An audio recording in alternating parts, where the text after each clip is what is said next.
One man is behind bars and officials are searching for other suspects following a reported burglary. On Saturday, the Beltrami County Sheriff's Department responded to a reported burglary in an outbuilding along Highway 89 near Grigla. Officials say a door in the building was forced open, setting off an alarm system. When the property owner went in to check it out, officials say the suspect ran off. A short time later, deputies were patrolling the area and found 48-year-old Sean Martin of Red Lake walking along the road. While questioning him, they learned he was one of the men involved in that burglary. Deputies arrested Martin and booked him into the Beltrami County Jail. A Texas woman is heard after a rollover on I-94 in Moorhead. State troopers say the driver swerved to avoid an object on the road around 10:30 last night and ended up rolling her car in the ditch. The woman was not seriously hurt and 2 passengers weren't injured at all. Governor Tim Walz says he's open to calling a special session after the divided Minnesota legislature blew a midnight deadline for passing a package of tax cuts and new spending. He says that a lot of compromises were reached, but he hopes more could be finished to get the job done. Today, he plans to meet with Republican Senate Majority Leader Jeremy Miller and Democratic House Speaker Melissa Hortman. Hortman says she'd like the governor to call the special session for this week, but Miller was undecided, saying that he's happy to listen, but the deadline has passed. Turning our attention to the weather, waking up to frost this morning wasn't fun, but thankfully we're looking at a much needed warming trend. Let's go to Summer Schnellbach with the first look at the forecast. Summer? Thank you so much, JC, and good afternoon, everyone. Thanks for joining us on this Monday. It was another cool start across the valley. 34, one of the lowest temperatures in the valley, right at Valley City.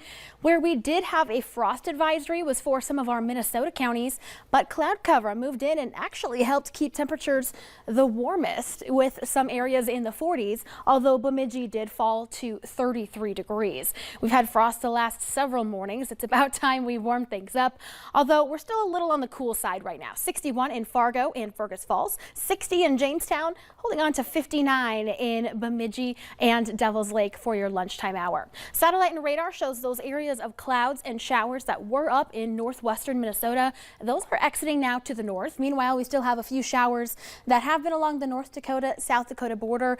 As expected, they've started to fizzle out as they try to move to the north and east. Still have some rain out in between Minot and Devil's Lake in north central North Dakota. Just a few sprinkles still along the southern valley, but we do have a chance for some showers and storms later. JC, currently those are in South Dakota. I'll have your hour-by-hour forecast of when they'll arrive to the valley and what it might bring in terms of thunder shower activity. Thank you, Summer. Now, while we didn't feel it this morning, the sun is finally getting higher in the sky. But with that sunshine comes possible damage to not only the skin, but also the eyes.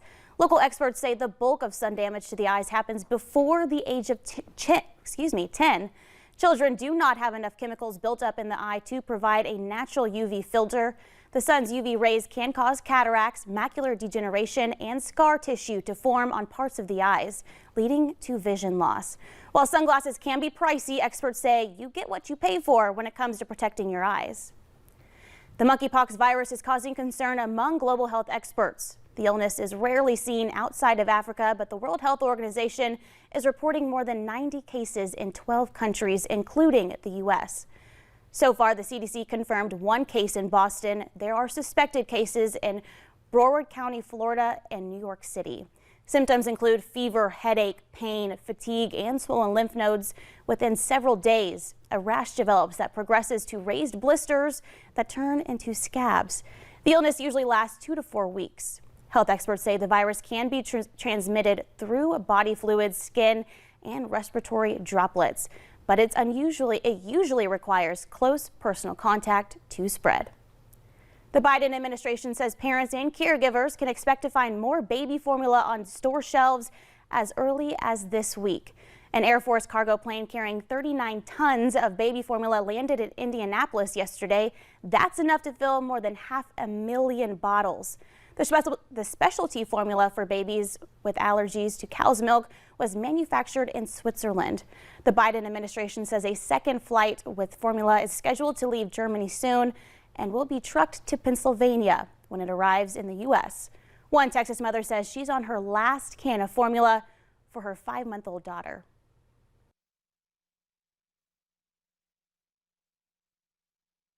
Seen this one come in weeks. Shortage follows the February closure of the nation's largest domestic formula manufacturing plant due to safety issues. Regulators and Abbott Nutrition hope to reopen the Michigan plant next week, but it may take 2 months before that formula arrives in stores. COVID-19 vaccines for pediatric patients under 5 years old may soon be available. Pfizer says it will seek emergency use authorization for a 3-dose course of its vaccine in kids ages 6 months to 5 years old after publishing data from its latest study. The company says their results showed the vaccine, which is 1/10 the dose that used in adults, was well tolerated among the nearly 1,700 children in the trial. Pfizer also said the efficacy rate for the vaccine was over 80%. Pfizer and BioNTech plan to submit these findings to its rolling emergency use authorization application this week.